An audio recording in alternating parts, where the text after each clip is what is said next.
Third Maccabees. Chapter 1. Now Philopator, on learning from those who came back that Antiochus had made himself master of the places which belonged to himself, sent orders to all his footmen and horsemen, took with him his sister Arsinoe, and marched out as far as the parts of Raphia, where Antiochus and his forces encamped. And one Theodotus, intending to carry out his design, took with him the bravest of the armed men who had been before committed to his trust by Ptolemy, and got through at night to the tent of Ptolemy, to kill him on his own responsibility, and so to end the war. But Dositheus, called the son of Drimulus, by birth a Jew, afterward a renegade from the laws and observances of his country, conveyed Ptolemy away, and made an obscure person lie down in his stead in the tent. It befell this man to receive the fate which was meant for the other. A fierce battle then took place, and the men of Antiochus prevailing, Arsinoe continually went up and down the ranks, and with disheveled hair, with tears and entreaties, begged the soldiers to fight manfully for themselves, their children, and wives, and promised that, if they proved conquerors, she would give them 2 minas of gold apiece. It thus fell out that their enemies were defeated in hand-to-hand encounter, and that many of them were taken prisoners. Having vanquished this attempt, the king then decided to proceed to the neighboring cities and encourage them. By doing this, and by making donations to their temples, he inspired his subjects with confidence. The Jews sent some of their council and of their elders to him. The greetings, guest gifts, and congratulations of the past, bestowed by them, filled him with the greater eagerness to visit their city. Having arrived at Jerusalem, sacrificed, and offered thank offerings to the greatest God, and done whatever else was suitable to the sanctity of the place, and entered the inner court, he was so struck with the magnificence of the place, and so wondered at the orderly arrangements of the temple, that he considered entering the sanctuary itself. And when they told him that this was not permissible, none of the nation, no, nor even the priests in general, but only the supreme high priest of all, and he only once in a year, being allowed to go in, he would by no means give way. Then they read the law to him, but he persisted in obtruding himself, exclaiming that he ought to be allowed, and saying be it that they were deprived of this honor, I ought not to be. And he put the question, why, when he entered all the temples, none of the priests who were present forbid him? He was thoroughly answered by someone, that he did wrong to boast of this. Well, since I have done this, said he, be the cause what it may, shall I not enter with or without your consent?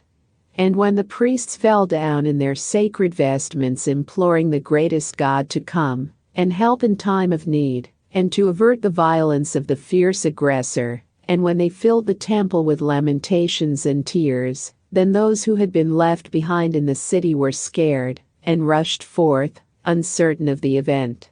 Virgins, who had been shut up within their chambers, came out with their mothers, scattering dust and ashes on their heads, and filling the streets with outcries.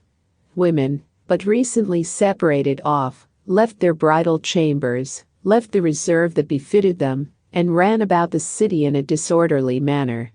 Newborn babes were deserted by the mothers, or nurses who waited upon them, some here, some there, in houses, or in fields. These now, with an ardor which could not be checked, swarmed into the Most High Temple. Various were the prayers offered up by those who assembled in this place, on account of the unholy attempt of the king. Along with these there were some of the citizens who took courage, and would not submit to his obstinacy, and his intention of carrying out his purpose. Calling out to arms, and to die bravely in defense of the law of their fathers, they created a great uproar in the place, and were with difficulty brought back by the aged and the elders to the station of prayer which they had occupied before. During this time the multitude kept on praying. The elders who surrounded the king strove in many ways to divert his haughty mind from the design which he had formed. He, in his hardened mood, insensible to all persuasion, was going onwards with the view of carrying out this design. Yet even his own officers, when they saw this, joined the Jews in an appeal to him who has all power, to aid in the present crisis, and not wink at such overweening lawlessness. Such was the frequency and the vehemence of the cry of the assembled crowd, that an indescribable noise ensued. Not the men only, but the very walls and floors seemed to sound forth, all things preferring dissolution, rather than to see the place defiled. Chapter 2. Now was it, that the high priest Simon bowed his knees over against the holy place, and spread out his hands in reverent form, and uttered the following supplication. O Lord, Lord, King of the heavens, and ruler of the whole creation, holy among the holy, sole governor, almighty, give ear to us who are oppressed by a wicked and profane one, who exulteth in his confidence and strength. It is thou, the Creator of all, the Lord of the universe, who art a righteous governor, and judgest all who act with pride and insolence. It was thou who didst destroy the former workers of unrighteousness, among whom were the giants, who trusted in their strength and hardihood, by covering them with a measureless flood. It was thou who didst make the Sodomites, those workers of exceeding iniquity, men notorious for their vices, an example to after generations, when thou didst cover them with fire and brimstone. Thou didst make known thy power, when thou causedst the bold Pharaoh, the enslaver of thy people, to pass through the ordeal of many and diverse inflictions. And thou rollest the depths of the sea over him, when he made pursuit with chariots, and with a multitude of followers, and gavest a safe passage to those who put their trust in thee, the Lord of the whole creation. These saw and felt the works of thine hands, and praised thee the Almighty. Thou, O King, when thou createdst the illimitable and measureless earth, didst choose out this city. Thou didst make this place sacred to thy name, albeit thou needest nothing. Thou didst glorify it with thine illustrious presence, after constructing it to the glory of thy great and honorable name. And thou didst promise, out of love to the people of Israel, that should we fall away from thee, and become afflicted, and then come to this house and pray, thou wouldest hear our prayer. Verily thou art faithful and true. And when thou didst often aid our fathers when hard pressed, and in low estate, and deliveredst them out of great dangers, see now, Holy King, how through our many and great sins we are borne down, and made subject to our enemies, and are become weak and powerless. We being in this low condition, this bold and profane man seeks to dishonor this thine holy place, consecrated out of the earth to the name of thy majesty. Thy dwelling place, the heaven of heavens, is indeed unapproachable to men. But since it seemed good to thee to exhibit thy glory among thy people Israel, thou didst sanctify this place. Punish us not by means of the uncleanness of their men, nor chastise us by means of their profanity. Lest the lawless ones should boast in their rage, and exult in exuberant pride of speech, and say, we have trampled upon the holy house, as idolatrous houses are trampled upon. Blot out our iniquities, and do away with our errors, and show forth thy compassion in this hour. Let thy mercies quickly go before us. Grant us peace, that the cast down and broken-hearted may praise thee with their mouth. At that time God, who seeth all things, who is beyond all holy among the holy, heard that prayer, so suitable, and scourged the man greatly uplifted with scorn and insolence. Shaking him to and fro as a reed is shaken with the wind, he cast him upon the pavement, powerless, with limbs paralyzed, by a righteous judgment deprived of the faculty of speech. His friends and bodyguards, beholding the swift recompense which had suddenly overtaken him, struck with exceeding terror, and fearing that he would die, speedily removed him. When in course of time he had come to himself, this severe check caused no repentance within him, but he departed with bitter threatenings. He proceeded to Egypt, grew worse in wickedness through his before-mentioned companions in wine, who were lost to all goodness, And not satisfied with countless acts of impiety, his audacity so increased that he raised evil reports there, and many of his friends, watching his purpose attentively, joined in furthering his will.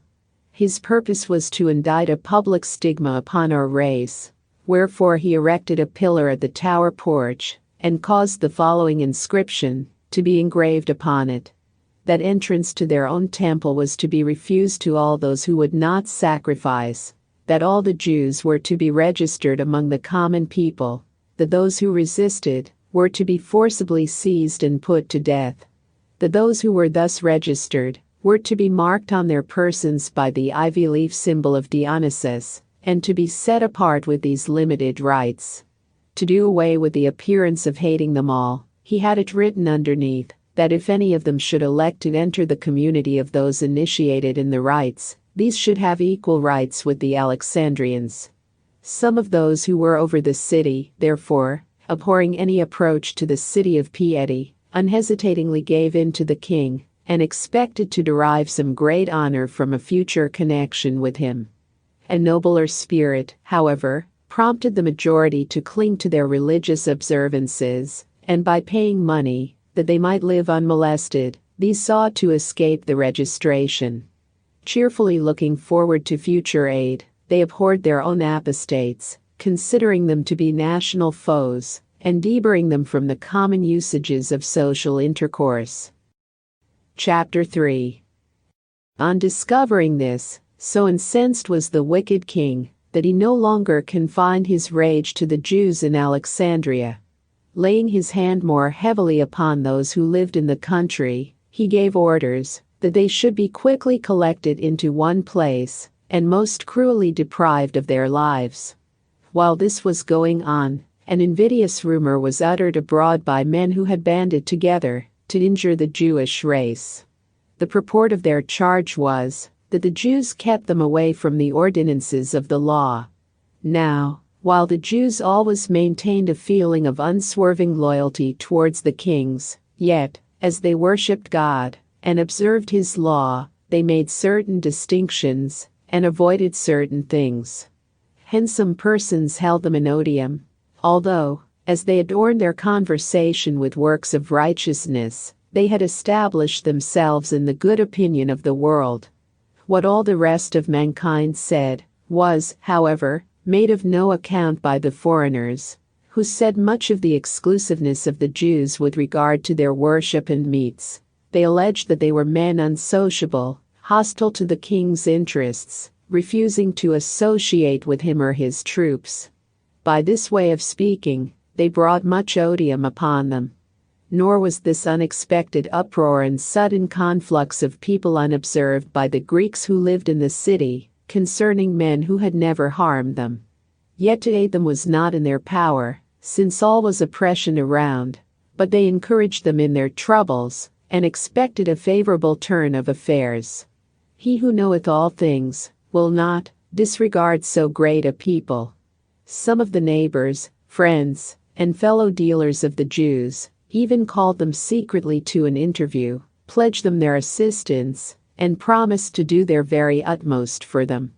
Now the king, elated with his prosperous fortune, and not regarding the superior power of God, but thinking to persevere in his present purpose, wrote the following letter to the prejudice of the Jews. King Ptolemy Philopator, to the commanders and soldiers in Egypt, and in all places, health and happiness. I am right well, and so too are my affairs. Since our Asiatic campaign, the particulars of which ye know, and which by the aid of the gods, not lightly given, and by our own vigor, has been brought to a successful issue according to our expectation, we resolved, not with strength of spear, but with gentleness and much humanity, as it were to nurse the inhabitants of Coel Syria and Phoenicia, and to be their willing benefactors. So, having bestowed considerable sums of money upon the temples of the several cities, we proceeded even as far as Jerusalem, and went up to honor the temple of these wretched beings who never cease from their folly. To outward appearance they received us willingly, but belied that appearance by their deeds. When we were eager to enter their temple, and to honor it with the most beautiful and exquisite gifts, they were so carried away by their old arrogance as to forbid us the entrance, while we, out of our forbearance toward all men, refrained from exercising our power upon them. And thus, exhibiting their enmity against us, they alone among the nations lift up their heads against kings and benefactors, as men unwilling to submit to anything reasonable. We then, having endeavored to make allowance for the madness of these persons, and on our victorious return treating all people in Egypt courteously, acted in a manner which was befitting. Accordingly, bearing no ill will against their kinsmen, but rather remembering our connection with them, and the numerous matters with sincere heart from a remote period entrusted to them, we wished to venture a total alteration of their state, by bestowing upon them the rights of citizens of Alexandria, and to admit them to the everlasting rights of our solemnities. All this, however, they have taken in a very different spirit. With their innate malignity, they have spurned the fair offer, and constantly inclining to evil, have rejected the inestimable rights. Not only so, but by using speech, and by refraining from speech, they abhor the few among them who are heartily disposed towards us, ever deeming that their ignoble course of procedure will force us to do away with our reform. Having then received certain proofs that these bear us every sort of ill will, we must look forward to the possibility of some sudden tumult among ourselves, when these impious men may turn traitors and barbarous enemies. As soon, therefore, as the contents of this letter become known to you, in that same hour we order those who dwell among you, with wives and children, to be sent to us, vilified and abused, in chains of iron, to undergo a death, cruel and ignominious, suitable to men disaffected. For by the punishment of them in one body we perceive that we have found the only means of establishing our affairs for the future on a firm and satisfactory basis. Whosoever shall shield a Jew, whether it be old man, child, or suckling, shall with his whole house be tortured to death. Whoever shall inform against the besides receiving the property of the person charged, shall be presented with 2,000 drachmas from the royal treasury, shall be made free, and shall be crowned. Whatever place shall shelter a Jew, shall, when he is hunted forth, be put under the ban of fire, and be forever rendered useless to every living, being for all time to come. Such was the purport of the king's letter. Chapter 4. Wherever this decree was received, the people kept up a revelry of joy and shouting, as if their long pent-up, hardened hatred were now to show itself openly. The Jews suffered great throes of sorrow, and wept much, while their hearts, all things around being lamentable, were set on fire as they bewailed the sudden destruction which was decreed against them. What home, or city, or place at all inhabited, or what streets were there, which their condition did not fill with wailing and lamentation? They were sent out unanimously by the generals in the several cities, with such stern and pitiless feeling, that the exceptional nature of the infliction moved even some of their enemies. These, influenced by sentiments of common humanity, and reflecting upon the uncertain issue of life, shed tears at this their miserable expulsion. A multitude of aged hoary-haired old men were driven along with halting bending feet, urged onward by the impulse of a violent, shameless force to quick speed. Girls who had entered the bridal chamber quite lately, to enjoy the partnership of marriage, exchanged pleasure for misery, and with dust scattered upon their myrrh-anointed heads, were hurried along unveiled, and, in the midst of outlandish insults, set up with one accord a lamentable cry in lieu of the marriage hymn. Bound, and exposed to public gaze, they were hurried violently on board ship. The husbands of these, in the prime of their youthful vigor, instead of crowns wore halters round their necks. Instead of feasting and youthful jollity, spent the rest of their nuptial days in wailings, and saw only the grave at hand. They were dragged along by unyielding chains, like wild beasts. Of these, Some had their necks thrust into the benches of the rowers, while the feet of others were enclosed in hard fetters. The planks of the deck above them barred out the light and shut out the day on every side, so that they might be treated like traitors during the whole voyage. They were conveyed accordingly in this vessel, and at the end of it arrived at Shedia. The king had ordered them to be cast into the vast hippodrome, which was built in front of the city. This place was well adapted by its situation to expose them to the gaze of all comers into the city, and of those who went from the city into the country. Thus they could hold no communication with his forces, nay, were deemed unworthy of any civilized accommodation. When this was done, the king, hearing that their brethren in the city often went out and lamented the melancholy distress of these victims, was full of rage, and commanded that they should be carefully subjected to the same, and not one whit milder, treatment. The whole nation was now to be registered. Every individual was to be specified by name, not for that hard servitude of labor which we have a little before mentioned, but that he might expose them to the before-mentioned tortures, and finally, in the short space of a day, might extirpate them by his cruelties. The registering of these men was carried on cruelly, zealously, assiduously, from the rising of the sun to its going down, and was not brought to an end in 40 days. The king was filled with great and constant joy, and celebrated banquets before the temple idols. His erring heart, far from the truth, and his profane mouth, gave glory to idols, deaf and incapable of speaking or aiding, and uttered unworthy speech against the greatest God. At the end of the above-mentioned interval of time, the registrars brought word to the king that the multitude of the Jews was too great for registration. Inasmuch as there were many still left in the land, of whom some were in inhabited houses, and others were scattered about in various places, so that all the commanders in Egypt were insufficient for the work. The king threatened them, and charged them with taking bribes, in order to contrive the escape of the Jews, but was clearly convinced of the truth of what had been said. They said, and proved, that paper and pens had failed them for the carrying out of their purpose. Now this was an active interference of the unconquerable providence which assisted the Jews from heaven. Chapter 5. Then he called Herman, who had charge of the elephants.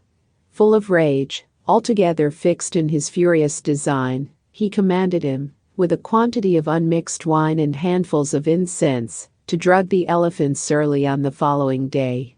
These 500 elephants were, when infuriated by the copious draughts of frankincense, to be led up to the execution of death upon the Jews. The king, after issuing these orders, went to his feasting, and gathered together all those of his friends, and of the army who hated the Jews the most. The master of the elephants, Herman, fulfilled his commission punctually. The underlings appointed for the purpose went out about eventide, and bound the hands of the miserable victims, and took other precautions for their security at night, thinking that the whole race would perish together. The heathen believed the Jews to be destitute of all protection, for chains fettered them about.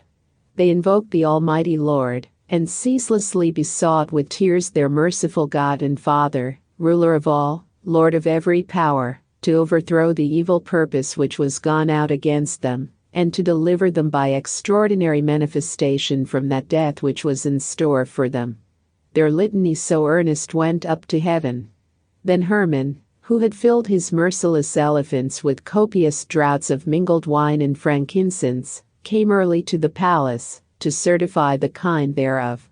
He, however, who has sent his good creature sleep from all time by night, or by day, thus gratifying whom he wills, diffused a portion thereof now upon the king. By this sweet and profound influence of the Lord he was held fast, and thus his unjust purpose was quite frustrated, and his unflinching resolve greatly falsified. But the Jews, having escaped the hour which had been fixed, praised their holy God, and again prayed him who is easily reconciled to display the power of his powerful hand to the overweening Gentiles. The middle of the 10th hour had well nigh arrived, when the master bitter, seeing the guests who were bidden collected, came and shook the king. He gained his attention with difficulty, and hinting that the mealtime was getting past, talked the matter over with him. The king listened to this, and then turning aside to his potations, commanded the guests to sit down before him. This done, he asked them to enjoy themselves, and to indulge in mirth at this somewhat late hour of the banquet. Conversation grew on, and the king sent for Herman, and inquired of him, with fierce denunciations, why the Jews had been allowed to outlive that day. Herman explained that he had done his bidding overnight, and in this, he was confirmed by his friends. The king, then, with a barbarity exceeding that of Phalaris, said that they might thank his sleep of that day. Lose no time, and get ready the elephants against tomorrow, as you did before, for the destruction of these accursed Jews. When the king said this, the company present were glad, and approved, and then each man went to his own home. Nor did they employ the night in sleep, so much as in contriving cruel mockeries for those deemed miserable. The morning cock had just crowed, and Herman, having harnessed the brutes, was stimulating them in the great colonnade. The city crowds were collected together to see the hideous spectacle, and waited impatiently for the dawn. The Jews, breathless with momentary suspense, stretched forth their hands, and prayed the greatest God, in mournful strains, again to help them speedily. The sun's rays were not yet shed abroad, and the king was waiting for his friends, when Herman came to him, calling him out, and saying that his desires could now be realized. The king, receiving him, was astonished at his unwonted exit, and, overwhelmed with a spirit of oblivion about everything, inquired the object of this earnest preparation. But this was the working of that Almighty God who had made him forget all his purpose. Herman, and all his friends, pointed out the preparation of the animals. They are ready, O king, according to your own strict injunction. The king was filled with fierce anger at these words, for, by the providence of God regarding these things, his mind had become entirely confused. He looked hard at Herman, and threatened him as follows. Your parents, or your children, were they here, to these wild beasts a large repast they should have furnished, not these innocent Jews, whom me and my forefathers loyally have served. Had it not been for familiar friendship, and the claims of your office, your life should have gone for theirs. Herman, being threatened in this unexpected and alarming manner, was troubled in visage, and depressed in countenance. The friends, too, stole out one by one, and dismissed the assembled multitudes to their respective occupations. The Jews, having heard of these events, praised the glorious God and King of Kings, because they had obtained this help too, from him. Now the king arranged another banquet after the same manner, and proclaimed an invitation to mirth. And he summoned Herman to his presence, and said, with threats, How often, O wretch, must I repeat my orders to thee about these same persons? Once more, arm the elephants against the morrow for the extermination of the Jews. His kinsmen, who were reclining with him, wondered at his instability, and thus expressed themselves. O king, how long dost thou make trial of us, as of men bereft of reason? This is the third time that thou hast ordered their destruction. When the thing is to be done, thou changest thy mind, and recallest thy instructions. For this cause the feeling of expectation causes tumult in the city. It swarms with factions, and is continually on the point of being plundered. The king, just like another Phalaris, a prey to thoughtlessness, made no account of the changes which his own mind had undergone, issuing in the deliverance of the Jews. He swore a fruitless oath, and determined forthwith to send them to Hades, crushed by the knees and feet of the elephants. He would also invade Judea, and level its towns with fire and the sword, and destroy that temple which the heathen might not enter, and prevent sacrifices ever after being offered up there. Joyfully his friends broke up, together with his kinsmen, and, trusting in his determination, arranged their forces in guard at the most convenient places of the city. And the master of the elephants urged the beasts into an almost maniacal state, drenched them with incense and wine, and decked them with frightful instruments. About early morning, when the city was now filled with an immense number of people at the hippodrome, he entered the palace and called the king to the business in hand.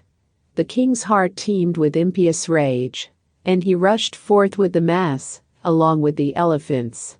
With feelings unsoftened and eyes pitiless, he longed to gaze at the hard and wretched doom of the above-mentioned. But when the elephants went out at the gate, followed by the armed force, and when they saw the dust raised by the throng, and heard the loud cries of the crowd, thought that they had come to the last moment of their lives, to the end of what they had tremblingly expected. They gave way, therefore, to lamentations and moans. They kissed each other.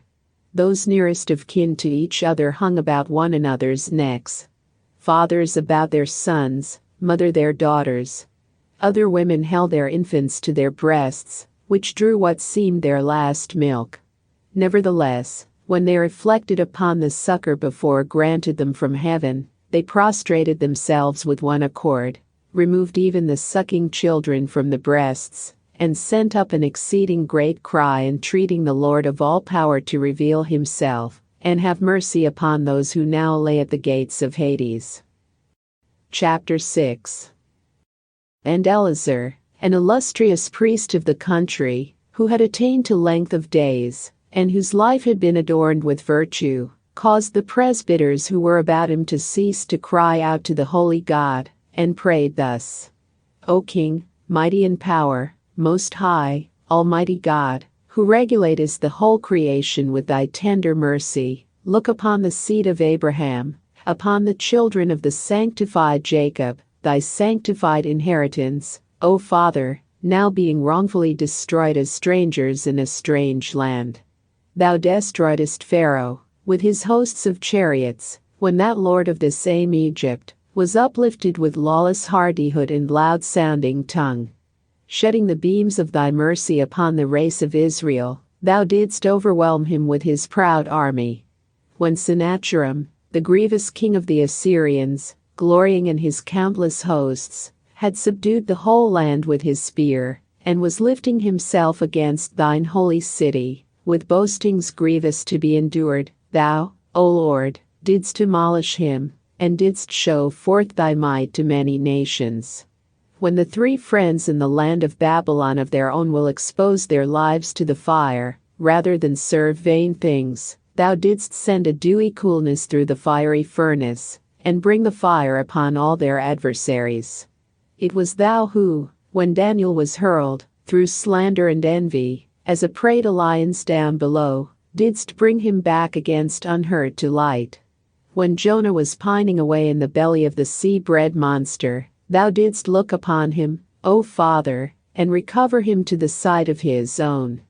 And now, thou who hatest insolence, thou who dost abound in mercy, thou who art the protector of all things, appear quickly to those of the race of Israel, who are insulted by abhorred lawless Gentiles. If our life has during our exile been stained with iniquity, deliver us from the hand of the enemy, and destroy us, O Lord, by the death which thou preferest. Let not the vain-minded congratulate vain idols at the destruction of thy beloved, saying, neither did their God deliver them. Thou, who art all-powerful and almighty, O Eternal One, behold, have mercy upon us who are being withdrawn from life, like traitors, by the unreasoning insolence of lawless men. Let the heathen cower before thine invincible might today, O glorious One, who hast all power, to save the race of Jacob. The whole band of infants and their parents with tears beseech thee. Let it be shown to all the nations, that thou art with us, O Lord, and hast not turned thy face away from us, but as thou saidst, that thou wouldst not forget them even in the land of their enemies, so do thou fulfill this saying, O Lord. Now, at the time that Eleazar had ended his prayer, the king came along to the hippodrome, with the wild beasts, and with his tumultuous power. When the Jews saw this, They uttered a loud cry to heaven, so that the adjacent valleys resounded, and caused an irrepressible lamentation throughout the army. Then the all-glorious, all-powerful, and true God displayed his holy countenance, and opened the gates of heaven, from which two angels, dreadful of form, came down and were visible to all but the Jews. And they stood opposite, and filled the enemy's host with confusion and cowardice, and bound them with immovable fetters. And a cold shudder came over the person of the king, and oblivion paralyzed the vehemence of his spirit. They turned back the animals upon the armed forces which followed them, and the animals trod them down, and destroyed them. The king's wrath was converted into compassion, and he wept at his own machinations. For when he heard the cry, and saw them all on the verge of destruction, with tears he angrily threatened his friends, saying, "Ye have governed badly, and have exceeded tyrants in cruelty, and me your benefactor ye have labored to deprive at once of my dominion and my life, by secretly devising measures injurious to the kingdom. Who has gathered here, unreasonably removing each from his home, those who, in fidelity to us, had held the fortresses of the country? Who has thus consigned to unmerited punishments those who in goodwill towards us from the beginning have in all things surpassed all nations, and who often have engaged in the most dangerous undertakings? Loose the unjust bonds. Send them to their homes in peace, and deprecate what has been done. Release the sons of the Almighty living God of heaven, who from our ancestors' times until now has granted a glorious and uninterrupted prosperity to our affairs."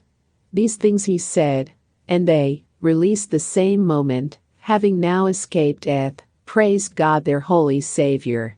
The king then departed to the city, and called his financier to him, and bade him provide a 7 days' quantity of wine, and other materials for feasting for the Jews.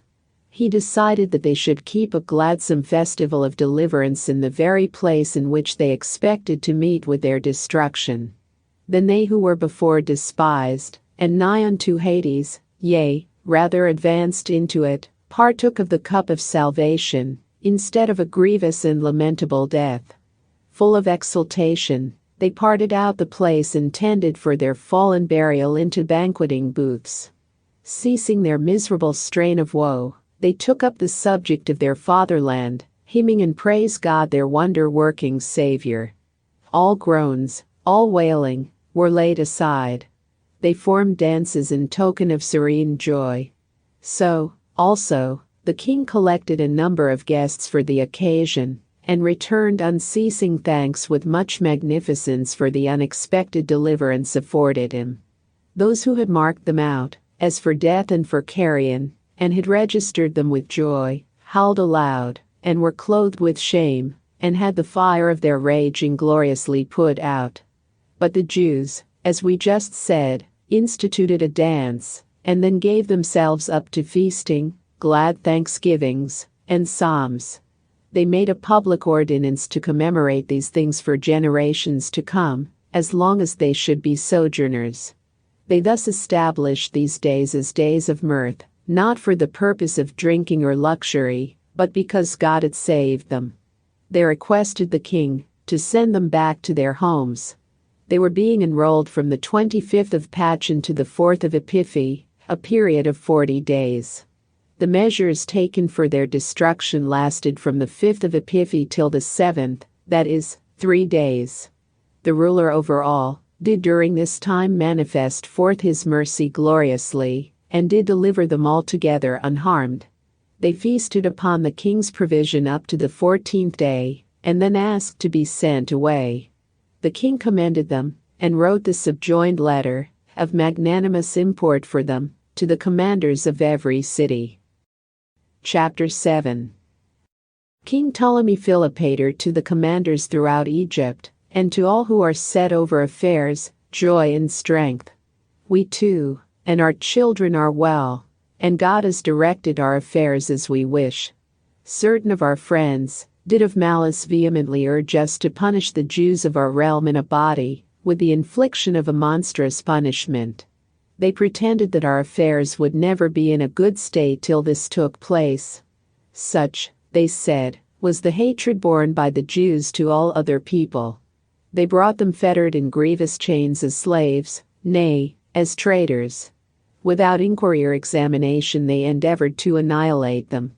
They buckled themselves with a savage cruelty, worse than Scythian custom.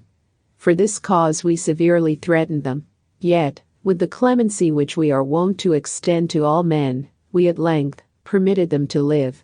Finding that the God of heaven cast a shield of protection over the Jews so as to preserve them, and that he fought for them as a father always fights for his sons. And taking into consideration their constancy and fidelity towards us, and towards our ancestors, we have, as we ought, acquitted them of every sort of charge. And we have dismissed them to their several homes, bidding all men everywhere to do them no wrong, or unrighteously revile them about the past. For know ye, that should we conceive any evil design, or in any way aggrieve them, we shall ever have as our opposite, not man, but the highest God, the ruler of all might. From him there will be no escape, as the avenger of such deeds. Fare ye well. When they had received this letter, they were not forward to depart immediately. They petitioned the king to be allowed to inflict fitting punishment upon those of their race who had willingly transgressed the holy God and the law of God.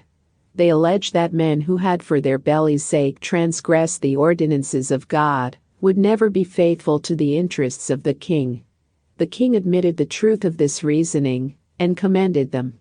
Full power was given them, without warrant or special commission, to destroy those who had transgressed the law of God boldly in every part of the king's dominions.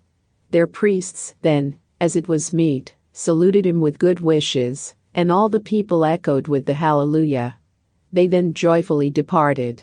Then they punished and destroyed with ignominy every polluted Jew that fell in their way, slaying thus, in that day, above 300 men, and esteeming this destruction of the wicked a season of joy. They themselves having held fast their God unto death, and having enjoyed a full deliverance, departed from the city garlanded with sweet flowered wreaths of every kind.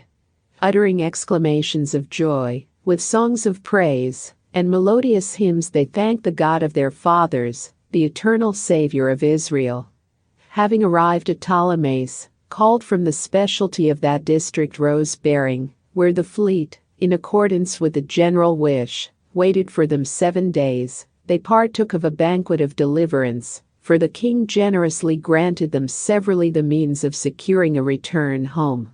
They were accordingly brought back in peace, while they gave utterance to becoming thanks, and they determined to keep these days during their sojourn as days of joyfulness. These they registered as sacred upon a pillar, when they had dedicated the place of their festivity to be one of prayer.